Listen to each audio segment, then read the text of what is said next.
I think there's no contradiction between thinking about the needs of a city of 8 million in 2056, we're 4 at the moment, and understanding how we can play the inherited built form of Sydney and the heritage of Sydney into that new city. I think the great architects of the next 30 years will be working out how to marry these two things rather than obliterate the past, which is the tendency in many kind of fast-growing international cities. That shouldn't be Sydney, because we've got a great heritage to build on, but also to inspire us to create tomorrow's heritage today.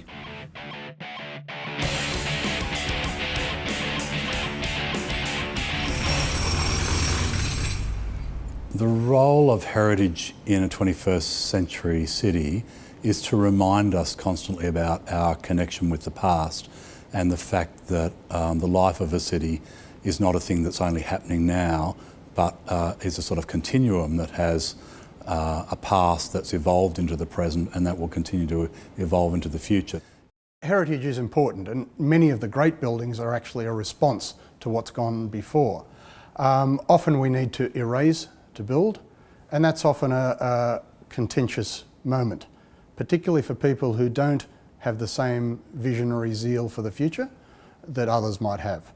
So that's why I insist on building better, not more, and so that when we do replace heritage, when we do change heritage, when we do intersect with it somehow, we've got to make more of it, not less.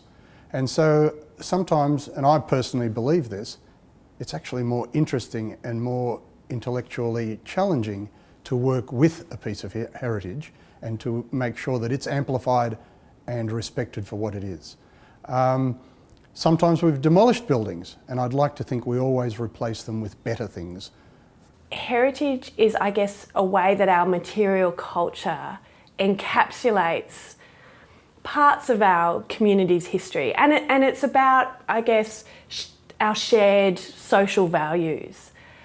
So heritage for me really allows us to tell stories about our past, and it's a way of enlivening our understanding of the past. It's our memory, really. If we don't have any heritage, and we're now 200 years old, you know, I mean, we've got the Aboriginal heritage, but our built heritage, the sort of European heritage, is now 200 years old, which is not sort of something to be laughed at. And I think anything, particularly from the early period, should be sacrosanct. It really should. Personally, because I come from quite an old part of the world where we've got lots of industrial heritage, and I've always understood that that kind of heritage can play a part in the identity of a place, and I think the identity of a place is absolutely everything. Otherwise there will be a kind of international aesthetic of modernism and every city looks like the same, and I think avoiding that creatively with the tension between old and new is really the game, I think, for cities. I think heritage has values in every city, in every time in living history, because it actually brings about the memory of the place. It transcends people's lives and brings continuity and meaning. It really imparts something about the culture of the place. It tells you about technological change as much as cultural change, and it tells you about the values of that society, what is important, what's not important, how places are used or not used or abused. And so we learn so much about the people and society when we see the heritage, which is part of it. When it's completely tabula rasa, you have no idea what that place is about, where those people come from, other than the fact that they don't value it. But you don't really get an understanding of the continuity of that culture and that place. When we think about what to preserve for future generations, it can be hard to know what future generations will see value in. But I guess we can get some clues in what we see value in now, or what we have failed to see value in, and we've kind of allowed, or things that have gone, and perhaps people didn't realise until afterwards that they were something significant. So that's something, I guess, that we can think about in terms of preservation. So for me, it's not about hanging on to everything in the past. It's about seeing how we can keep our history and our heritage alive in different ways. And some of that might mean that buildings have to go. Controversial, I know, but I think it's important that we realise that we can tell our heritage and our stories in many different ways. one of the challenges I think we need to do is look at how we can work with the built environment in new ways, work with architects and developers and archaeologists and historians to sort of shape the built form so that our new buildings are also responding to place, responding to ideas about the past and bringing it into the 21st century. You can't keep everything with heritage, and you know that's really not what heritage is about. But it is about finding that happy medium, I think, between what you retain, what you reinvent, and indeed what you demolish to make way for the future.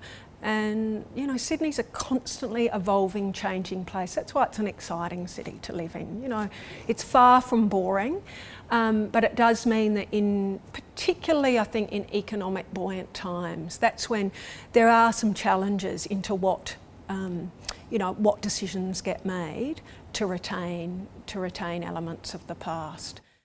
Building on our history, where there is now a greater appreciation, there has to be a widening, encompassing of what we mean by the heritage, because heritage is getting more precious than ever as more and more of our heritage is destroyed. So it's an ongoing public education that's required. I think our attitudes to heritage have changed enormously since the 1980s. I don't think that was a word that was very often used. And I'm sure certainly in the 70s and the 60s there were so many buildings and things completely destroyed that would have enhanced our environment today. And I think certainly our children are far more aware of it as children than we were. No one mentioned heritage when I was a kid at school. Look, change is constant. And when I started painting this sort of thing 30 years ago, nobody thought of it as heritage then. So I'm painting things now that look sort of maybe not, you know, quaint or quirky enough. But trust me, in 30 to 50 years' time, they will be. The challenge for us now, I think, especially in a city which is undergoing another wave of transformation, is recognising sites and buildings that might have only been built in living memory, say from the 1950s, 60s and 70s, which might be too fresh in people's minds to be regarded as official heritage at this stage. They might not be old enough or have acquired enough sufficient patina in people's minds for them to qualify. And for me, that's where the greatest risk lies for buildings from that post-war period, which might be just demolished because people haven't recognised them as having particular significance at this stage. A lot of modernist buildings still are still not greatly loved by the majority of the population.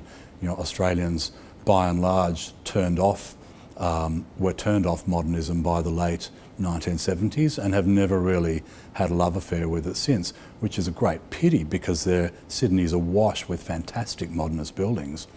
So sometimes it's the role of professionals in the heritage world or of interested people to draw people's attention to those places that might have heritage value in the future, and then that hopefully the community eventually gets behind to support.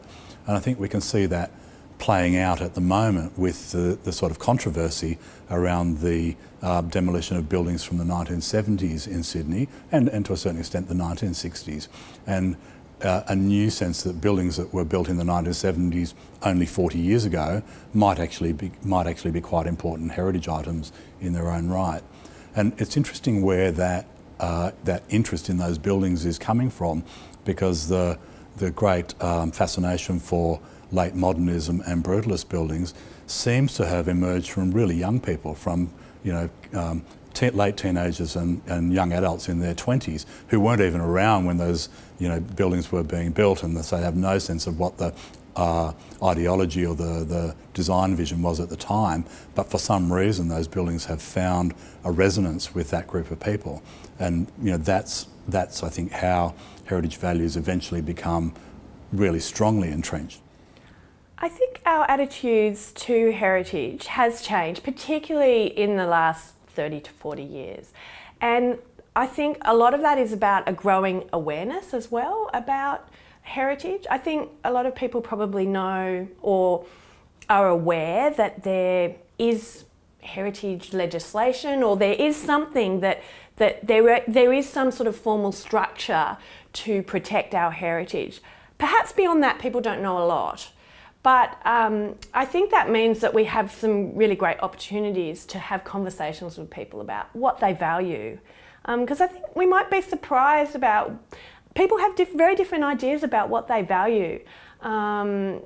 Just because we want to preserve Georgian architecture doesn't mean that everyone wants to preserve it. A lot of people might prefer, you know, I don't know, 1970s sort of bush architecture design of their project houses in the suburbs. And I think we need to, that's all part of this sort of shifting way that heritage goes. And we need to keep those conversations alive.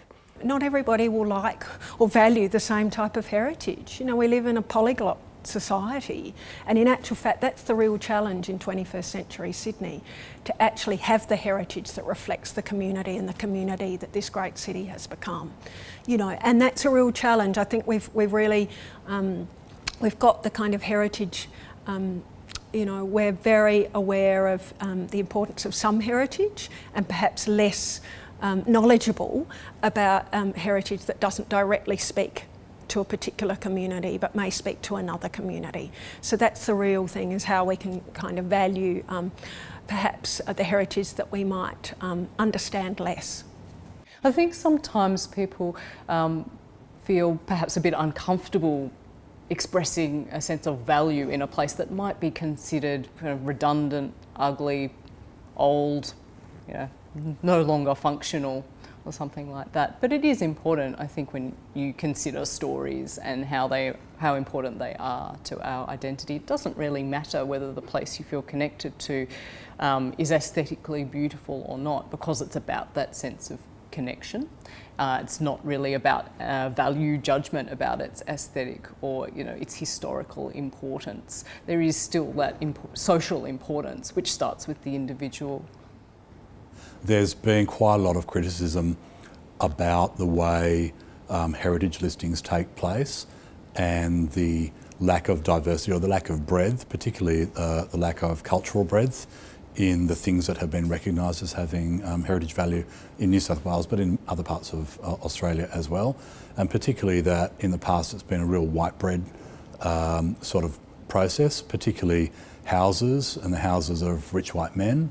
And you know, particularly beautiful examples of types of building like churches or town halls, but that the listing process hasn't recognised the diversity of Australian communities, and particularly the diversity of cultural backgrounds and how different cultures might ascribe heritage values in a different way to the way that we have so far.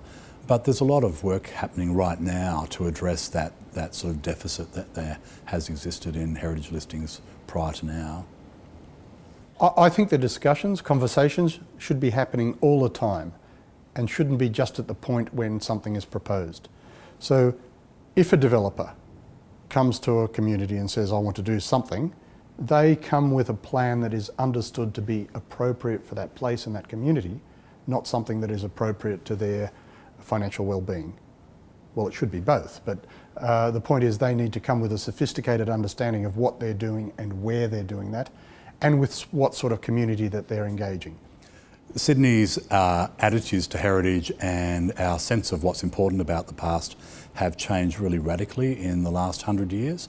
And you only have to go back to the 1920s when there were very strong suggestions of demolishing most colonial buildings because they represented a time in Australian history that we were slightly embarrassed about, to the birth of the heritage conservation movement, if you like, in the late 1920s and 1930s as a direct response to that perceived threat of the loss of important cultural icons.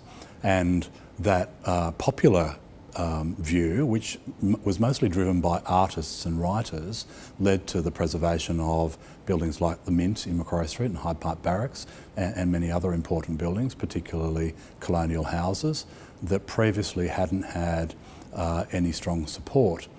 The big building boom of the 1960s and 1970s again triggered a huge wave of concern about whether the city was changing so fast that we would lose really important evidence of its previous history, and really gave birth to the conservation movement that we're more familiar with now.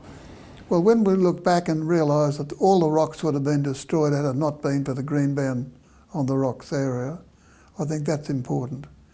A green band is where workers come together to save part of our built or natural environment. A belief that all things should not be built and destroyed, that there's got to be an evaluation all the time through our society on what we should build, what we should keep. Community action is absolutely essential. I mean, I don't think we would have had any of the great, I mean, if you think about community action, the conservation movement, the green bands, they all are about people coming together for a common cause, and that is really about the value of a place in their lives. And so I don't think if we would have the city we have today if people hadn't made a stand, and I think that's the brilliance of living in a democracy. You can actually have a say, and if you don't have a say, well, you get the city you deserve, I think. So I think it's up to us to be vigilant, whether it's via making a stand at a demonstration, or whether it's via social media or representation, or voting, or personal representations to elected members. All these avenues are open to us. As long as there's the ability to have a discussion publicly about what can be kept and what can't be kept. I mean, one of the biggest problems I see is that because of the awareness of heritage and the rising, what would you say, ability of people to protest, there's been a likewise rise in the ability of government and developers to essentially squash that protest.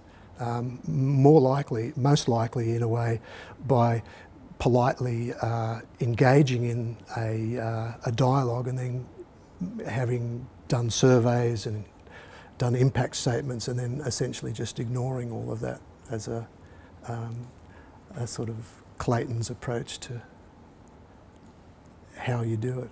They just do it anyway. This is a crucial part of the discussion about heritage, which is that we've only ever, to some degree, governments see it as a bit of a burden because they think of the operational cost rather than the value uplift that comes from having world-class heritage.